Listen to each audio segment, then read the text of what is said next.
ஒரு ஒரு டாக்டர் இருக்காருன்னா நாம எப்போ அவரை பத்தி யோசிப்போம்? இப்ப நமக்கு ஏதாவது உடம்பு சரியில்லை அப்படின்னா அவரை யோசிப்போம், அவர் ஞாபகம் வரும்.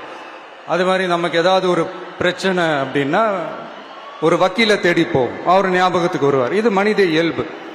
அந்தந்த பிரச்சனை வரும்போது நம்ம அவங்கவுங்களை தேடி போவோம். ஆனா ஆன் அ டெய்லி பேசிஸ் நம்ம சும்மா சாப்பிடும் போது கூட நம்மளை அறியாம ஒருத்தவங்களை பத்தி நினைப்போம், நம்மளை அறியாம அவங்களுக்கு நாம நன்றி சொல்லுவோம்.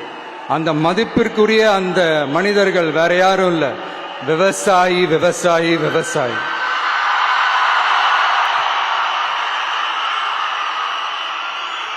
அவங்க பார்க்கறதுக்கு வேணா சாதாரணமா இருப்பாங்க, ஆனா அவங்க சாதாரணமான மனிதர்கள்லாம் கிடையாது.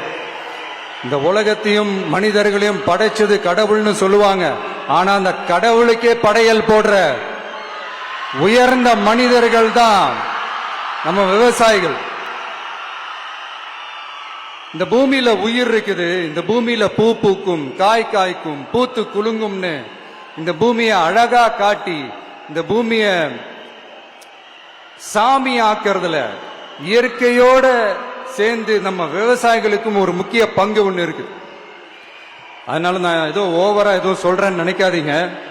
எனக்கு இந்த அடுத்த ஜென்மம் மறுபிறவியை பத்தியெல்லாம் எனக்கு தெரியாது. அது உண்மை அப்படின்னா அடுத்த ஜென்மத்துல நான் ஒரு விவசாயி குடும்பத்துல பிறக்கணும்னு ஆசைப்படுறேன்.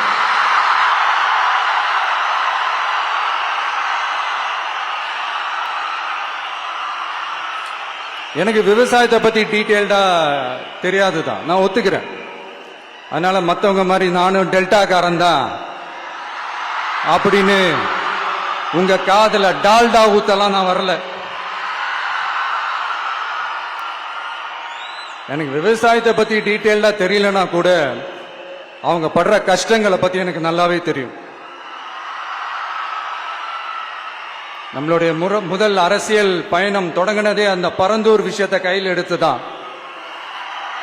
அதனால நம்மளுடைய இந்த ஆட்சி அமைஞ்சதும் தீர்க்க வேண்டிய முக்கியமான பிரச்சனைகள்ல நம்மளுடைய விவசாய பிரச்சனைகளும் ஒண்ணு.